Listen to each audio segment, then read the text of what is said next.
మొట్టమొదటి factory outlet మన Mukunda jewellers వారి నూతన బ్రాంచెస్ ప్రారంభం అతి త్వరలో జూబ్లీహిల్స్ లో ఫిబ్రవరి 20న, మన వైజాగ్ లో ఫిబ్రవరి 28న విచ్చేయండి. మున్సిపల్ నగరపాలక సంస్థలో అధికార కాంగ్రెస్ పార్టీకి అనుకూల వాతావరణం ఉందని, మరింత కష్టపడాలని పార్లమెంటు నియోజకవర్గ ఇన్ఛార్జీలకు సీఎం రేవంత్ రెడ్డి, పీసీసీ అధ్యక్షుడు మహేష్ కుమార్ గౌడ్లు దిశానిర్దేశం చేశారు.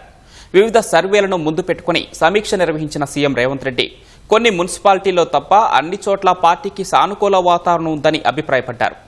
ఎన్నికలు పూర్తయ్యే వరకు ఇన్ఛార్జీలు నియోజకవర్గాల్లోనే ఉండాలని, ప్రతిరోజు నియోజకవర్గాల్లోని రాజకీయ పరిణామాలపై తనకు నివేదికను అందించాలని సీఎం స్పష్టం చేశారు. మున్సిపల్ ఎన్నికల్లో అత్యధిక స్థానాల్ని కైవసం చేసుకునేందుకు అధికార కాంగ్రెస్ పార్టీ పావులు కదుపుతోంది. నామినేషన్ల ఉపసంహరణ, బీఫామ్లు ఇచ్చే ప్రక్రియ పూర్తి కావడంతో ఇవాళ్టి నుంచి ప్రచారంపై దృష్టి సారిస్తోంది.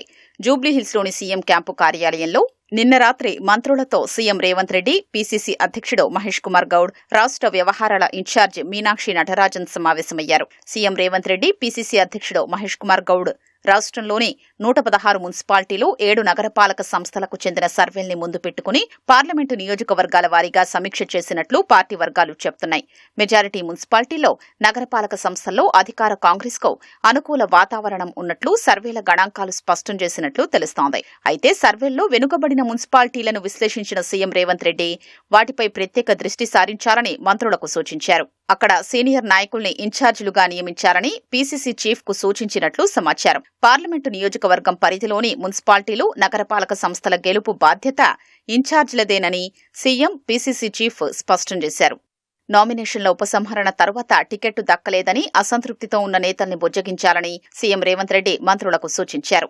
ఓట్లు చీలకుండా చూడాల్సిన బాధ్యత స్థానిక నేతలదేనని స్పష్టం చేశారు.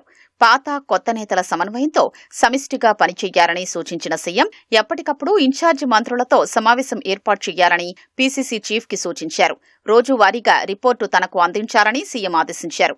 మున్సిపల్ ఎన్నికలపై చర్చించామన్న పీసీసీ అధ్యక్షుడు మహేష్ కుమార్ గౌడ్ 90% స్థానాలు తమ పార్టీ గెలుస్తుందని ధీమా వ్యక్తం చేశారు.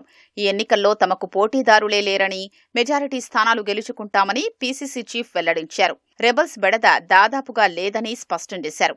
జగిత్యాల సమస్య పరిశీలిస్తున్నామన్న ఆయన సమస్య పరిష్కరిస్తామని ఆశాభావం వ్యక్తం చేశారు. రాష్ట్రంలో ఏ పార్టీతోనూ తమకు పొత్తు లేదని స్పష్టం చేశారు. డిప్యూటీ సీఎం, మంత్రి అడ్లూరి లక్ష్మణ్ జిల్లాల్లో ఉండి రాలేకపోయారని వారితో ఫోన్లో మాట్లాడినట్లు వివరించారు.